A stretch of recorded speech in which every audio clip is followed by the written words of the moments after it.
Hai, welcome back to my channel. Balik lagi dengan Maya di sini. Teman-teman apa kabar? Semoga semuanya dalam kondisi yang sehat dan juga baik-baik saja. Amin.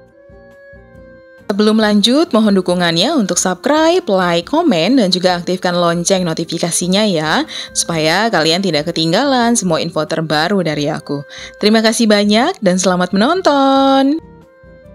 Di video kali ini aku mau bongkar belanjaan aku teman-teman di warung sayur. Sekalian nanti aku juga akan melakukan food preparation.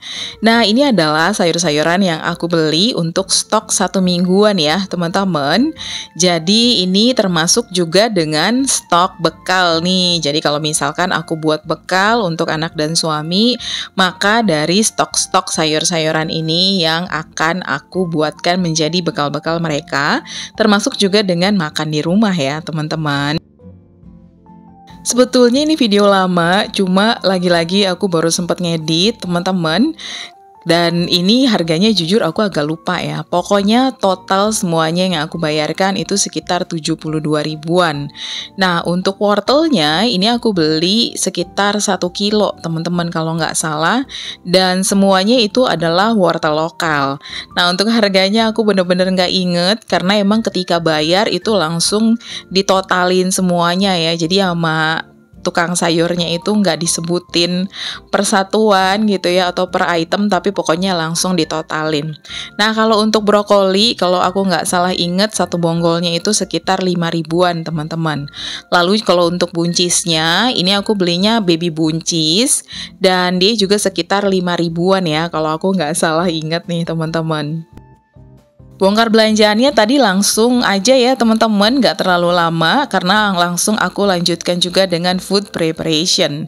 Nah, ini kebetulan aku masih punya stok sawi dari minggu yang lalu dan juga masih ada stok tomat. Nah, tapi ini aku tambahkan tomat dan juga ada ketimun ya teman-teman, aku tambahkan. Jadi aku belinya memang gak terlalu banyak banget nih, apalagi kalau belanja di warung sayur kan kita bisa milih sesuai dengan kebutuhan ya teman-teman.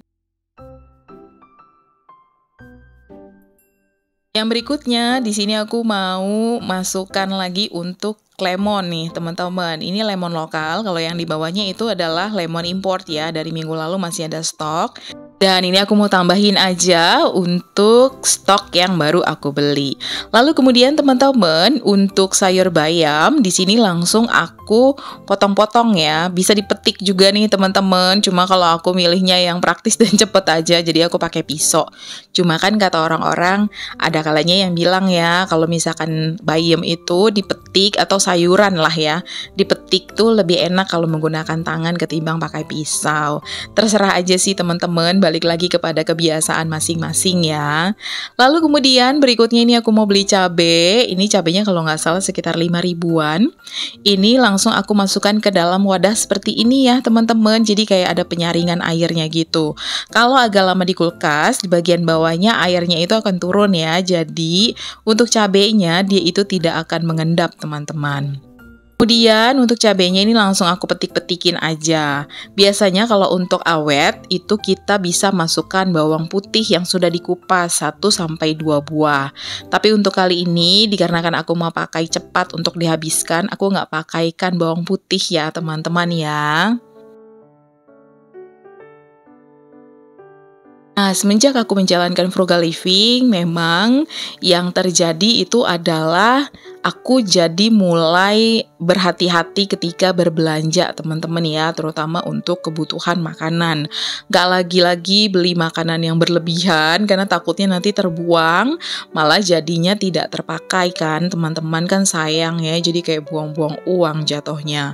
Lalu kemudian juga ini ada tahu putih, aku beli 1 plastik ya teman-teman ya, dan ini langsung aku masukkan ke dalam air masak ya. Jadi aku cuci dulu, lalu kemudian aku ganti teman-teman dengan air yang aku rebus.